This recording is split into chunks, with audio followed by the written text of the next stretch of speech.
Hey folks, this is Jonathan. I wanted to show you what I call an old truck.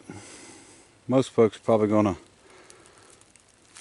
call it a piece of a truck or junk, but I've been saving this for quite a few years. And it's a 1919 Maccar. And I'll show you the front. There's the Maccar. And that's M-A-C-C-A-R, which this was sort of a truck that one of the Mack brothers, which was named Jack Mack, him and another guy with the last name of Carr went together and made this in Scranton, Pennsylvania, and called it a Maccar. And this is a real early one. This is, like I said, 1919. And these are really rare trucks. There's one in California in a museum, and I actually seen one in Pennsylvania, and it was unrestored. But of course this couldn't even be considered unrestored. This is just pieces and parts. But a friend of mine years back, actually he's passed away now, but he gave me this truck, and he actually started scrapping it. And you'll see there's torch cut here.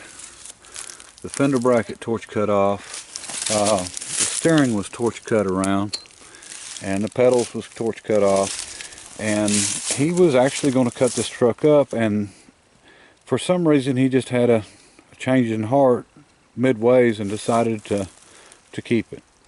And you know, knowing how rare they were, I guess, but I mean,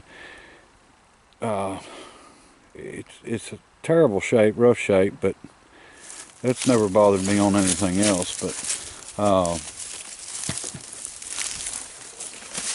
he gave me this truck before he'd passed away, and because I guess he knew if there was a chance of anybody doing anything with it, that I'd do something with it. And you know, I'm pretty bad for that. Sometimes I put way more work into something than what probably anybody in their right mind would do anyway. And I don't like to see things go to the junk. Once it's gone, and it's gone, and the story goes with it. But this was kind of a weird setup. They advertised this as being a 30-minute engine change. This truck you would have bought without a cab, and it probably had these windshield posts, which you see one's on it and the other one's laying here, and had brackets for lights. But it wouldn't have any kind of a cab at all. It would have had maybe a plate and a seat, and that's how you bought it. And then you would take it to your coach builder, and whether they do work out of wood or work out of steel, and they would have built the body for it. And so, I mean, there's a lot missing here, but not as much as it would be if it had been, originally a complete truck. But this power unit, this engine, it's a Wisconsin engine, and it's actually an aluminum block, which is, kind of odd. But 4-cylinder, I think it's about 250 cubic inch, somewhere around there. Big engine, not a lot of horsepower or anything, slow turning, and had a governor. And the unit sits in it right here. You'll see these bolts, or the studs sticking up. And this was a separate unit from the truck itself. So if you had an engine go out, and you had the rest of your truck, let's say loaded, or if you had a bed built, you could take your other power unit that you had sitting at the shop and unbolt it and pick the whole thing up. And it's got 2 rings, one on each side, to pick it up, and they're probably pretty balanced out the way they got them, and actually change the whole unit out. And you could have your truck back running in 30 minutes, even if you had an engine failure. And which was, it was pretty amazing. And I don't think anybody's worried about that much convenience nowadays, but to somebody that's got a big trucking company, that would have been convenient. And this would have had wooden wheels, solid rubber tires, and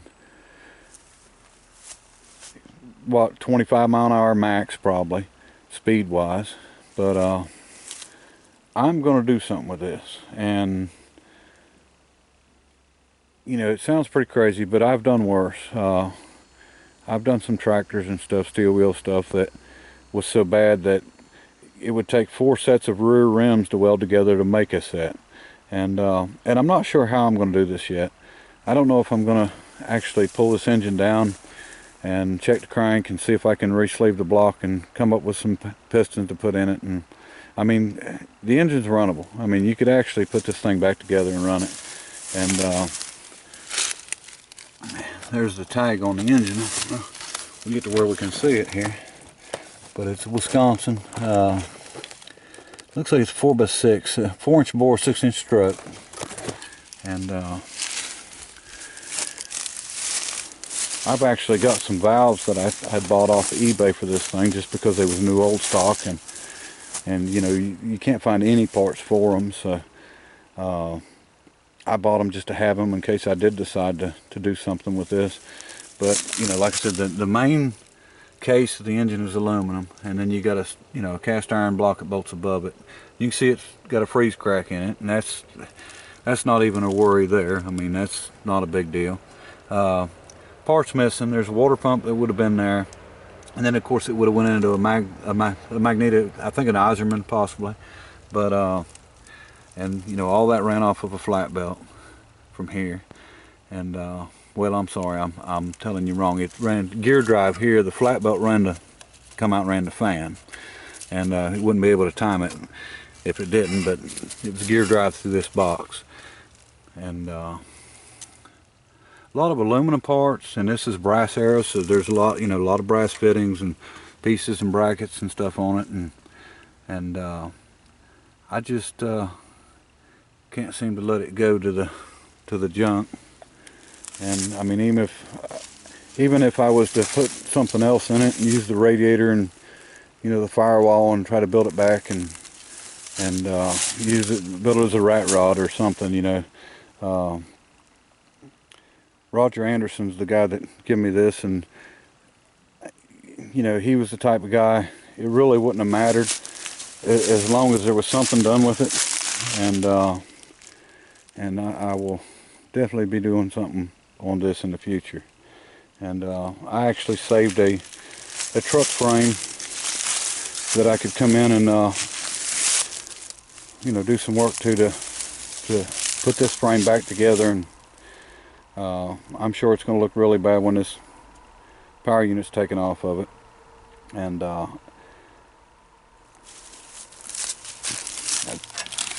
heads off, of course. And I just think it would make a neat project, and it's something to start with.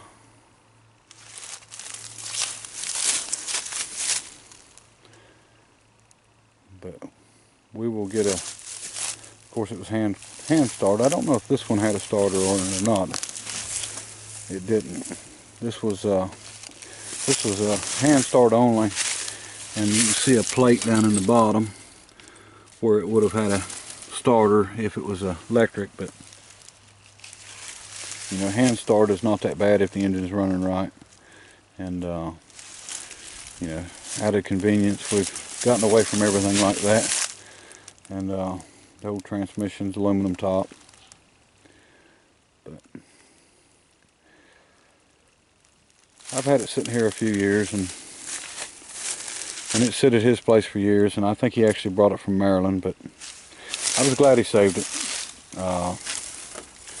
Like I said, we're going to do something with it. I've had people that wanted the radiator off of it just as a keepsake, but I just don't want it to get lost, from what it is.